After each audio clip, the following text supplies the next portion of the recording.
Yo, how's it going, everybody? Swag Kage here, and welcome to today's video where I'm finally bringing the Boruto reviews back after who knows how long. It's been a very long time. It's been like 10 episodes or something really lengthy like that, but a lot of people have been asking me to pick the series back up because apparently it got pretty interesting, and so I decided, okay, fine, sure, let's give it a little look, and I actually wasn't disappointed. This week's episode was pretty good. Dialogue was stellar. Everything was handled pretty well. Directing, writing, plot progression, all of that. I don't really know how well I am going to be able to elaborate on my thoughts here. I don't know how long the video is going to end up being because there's not really a whole lot to talk about, but all in all, the episode was pretty good. So it's follow-up to last week's where there was like this sort of like a prison robbery or whatever. I sort of watched last week's episode where I was like really tired, so I don't remember everything that happened in it. But even as a standalone episode, like the episode tells you everything you need to know about what's going on, even if you didn't see last week's. So I wasn't lost throughout it. Basically, there was a robbery last week. They broke into this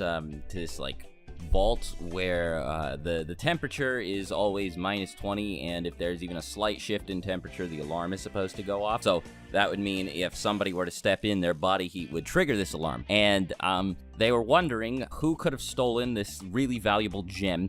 And Sarada ends up hypothesizing that instead of it being an inside job, somebody who's, capable of changing the temperature of the room or keeping the alarms from going off, Sarada guesses that it is somebody capable of using ice style. So that was a cool throwback to Haku. We've got an ice release using antagonist, and, I think that's pretty nice. It's definitely easy to appreciate something like that. I'd like to see more of the nature, or at least Kekkei Genkai, utilized more thoroughly. But, so she tells Boruto about this, and then he's like, well, missions involving combat are usually like B rank or higher, and we're Genin, and since this is our mission, if we tell somebody about it, it'll go up to B rank instead of C rank, since Genin can only do C rank missions. And so Boruto decided to be dumb. He didn't tell anybody about the ice release thief, and instead he was just like, yeah, let's take care of this ourselves, because he's dumb. I guess he's Naruto's son, but even then, I don't know if Naruto was like this boneheaded. At the very least, he always had somebody supervising him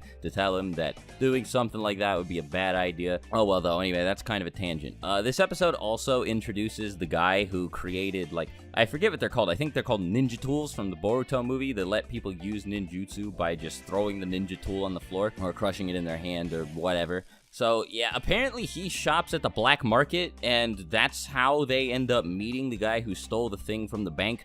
He's like, yeah, they're gonna be meeting with somebody at this location. So there's like this wall filled with graffiti, and it's also filled with, discreet messages from sellers talking to buyers, telling them, yeah, we're gonna be selling something like this, and meet us here if you want to. It's just a very well hidden way of conducting illegal business, I guess. Not many people know about this place to begin with, and not many people check the wall, I presume. So, it was a pretty smart way for the antagonist to be like, all right, this is how I'm going to sell this really expensive gem I stole. But, so that's how they end up meeting him. So they meet him at the place, and then they fight him, and I guess he also has, like, paper bombs strewn all along this other guy's body. Like, he has a decoy there. I don't know. I'm probably not making a whole lot of sense. I'm definitely rambling right now. But, I guess the main thing that I took away from how the confrontation was set up is that the villain was pretty smart, unlike many of Boruto's other antagonists, which are all pretty stupid or seem like Saturday morning cartoon villains. They don't think before they act, but this guy, yeah, he knew what he was doing. He knew how to conduct business illegally and do it effectively without getting caught. One thing that I haven't mentioned yet is that these, like, the group that he's a part of, the Byakuya gang, they're sort of like Robin Hood-esque thieves. They steal from the rich and give to the poor. And this guy stole the gem to pay for repairs. And I don't know if it was his village or if it was just a village that he happened to know people in or that he wanted to help out. But there was this like water reservoir wheel that they had running down this waterfall that would get water for the citizens, and it's a really steep waterfall, so most people wouldn't be able to go all the way down there themselves and climb back up with water in hand. So instead of that, they would have to walk like 3 hours to the nearest village to get themselves some water. And he was like, well, now that I've stolen this gem and sold it, I can use the money to pay for repairing that water wheel. So that was a pretty cool motivation. I think that this was the first example that I've seen of, well, maybe not Naruto antagonists in general, but definitely in Boruto, of a villain who has like a relatable motivation where you're like, okay, I could definitely see where you're coming from, and one that I think is small scale and isn't huge, like I'm gonna blow up the village because my dad worked for the Foundation or something really silly or dumb like that. You know, the coup d'etat in the Hidden Mist Village was a little bit silly. Sumire's whole thing was really dumb, but this is cool. It's nice and small scale. It's not too over the top, and I appreciate it. The whole arc, or I mean, I don't know about the whole arc, but the whole episode does still feel like filler. It doesn't feel like they're actually doing anything meaningful, you know, especially because they're still in the academy, which is weird. I thought they graduated already, but they still go to school at the academy. Like, you still see them in the classroom. So, oh well. I guess I'm talking a little bit too much about things that don't really matter, but one thing that I really do want to talk about is the antagonist. So he wears a mask. I guess the writers didn't want you to know who he was because they don't reveal who he is until like really late in the episode. I guess they do it intentionally. They try to keep him hidden, but there's this one kid with like red hair who's introduced, who ends up becoming friends with Shikadai because they both like playing shogi. Shikadai also has this obsession with shogi throughout the entire episode. You know, his dad is telling him that he needs to get better, and if he does, then he'll give him something. I forget what it was. It was some kind of gift, but so Shikadai practices shogi by himself. All throughout the episode, actually. At pretty much every point you see him, he has a shogi board in hand. And this kid eventually comes up to him. Well, they first meet on a bridge when this kid, this complete asshole, tries to stick a paper bomb on a fucking frog. And it's like really mean. And Shikadai's like, whoa, don't do that. And like the frog jumps away. And then the kid nearly blows himself and everybody up. Shikadai like saves his life. And then the other kid just sees it all happen. And then he approaches Shikadai later, and he's like, hey, I saw you save that kid, and then they end up talking, and they play shogi together. Now, I recognized the kid's voice when I heard the member of the Byakuya gang who was selling the jewel that they stole from the bank. I recognized him as that guy. Like, that was definitely his voice, and it gets practically confirmed that it's the red-haired kid who's the antagonist when you see him approach his dad at the end of the episode. Because you see him with his dad when he meets Shikadai on the bridge, and then in the final scene, his dad's like, you know, you didn't really have to do this in this way or something. I forget. He lectures his son. I forget exactly what was said. The episode was really solid. Even if it wasn't incredibly interesting, it definitely kept my attention. And I'd recommend watching it to anybody, honestly. Like, even if you haven't been keeping up with Boruto very heavily recently, it's a pretty good watch. I'd probably give it like a 3 out of 5, you know, solid 3. Very good shit.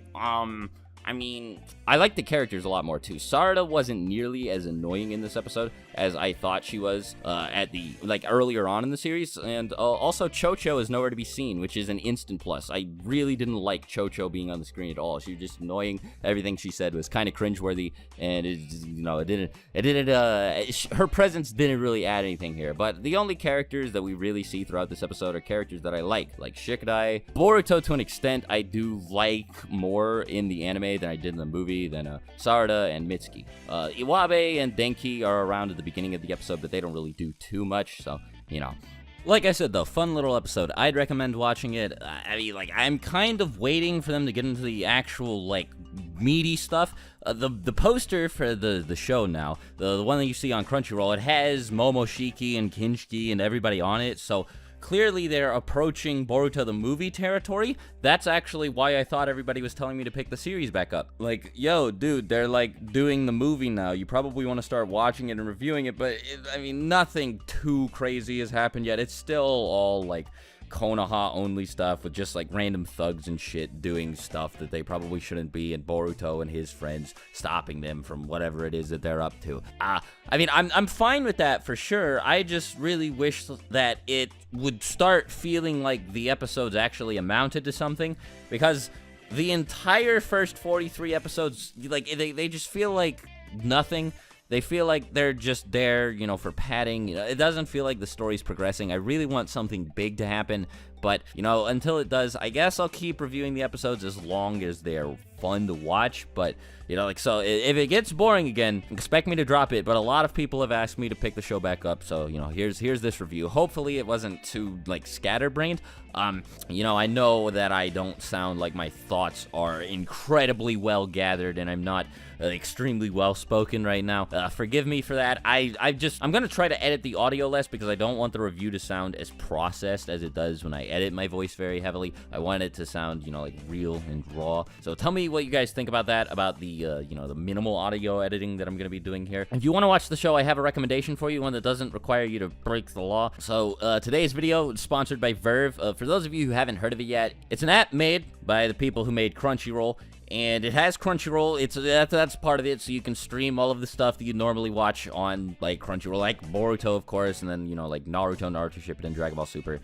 Pretty much any anime that you could think of. Verve also has Funimation as a part of it, so, like, both of these are embedded into the single app, so you can watch, like after you're done watching a Boruto episode or whatever, you can go check out the Funimation catalog or the Crunchyroll catalog. Across the two of them, they've got basically, like, every anime ever, either subbed on Crunchyroll or dubbed on Funimation. I'm gonna have a link in the description that you can click to get yourself a free, ad-free 30-day trial of Verve Premium. It's completely on me. There's no real downside to clicking the link. You just get 30 free days of anime. Also, using Verve, you'll get access to a couple of other pretty cool content apps like Machinima, Rift Tracks, Rooster Teeth, and, you know, a handful of others. So if you're into any of that, at the very least, check out the link in the description. You know, maybe look around Verve's website if you're not interested in whatever. But, you know, like I said, it's completely free. You can cancel whenever you want. I'd highly recommend it. I like using Verve quite a bit. How I watched today's episode, and yeah. But I think the best part, without a doubt, is the fact that you can watch everything on Verve without an internet connection, or like without even having cell service. So like if you're somewhere in the middle of the woods, like you're camping with somebody, you find yourself really bored and you don't have any signal, you can still feel free to pull out your phone, open Verve, watch yourself some Naruto or whatever. It's pretty great. So again, link in the description, 30 days free, pretty good stuff. And yeah, until my next video, I'll talk to you later. Swag Kage out. Bye.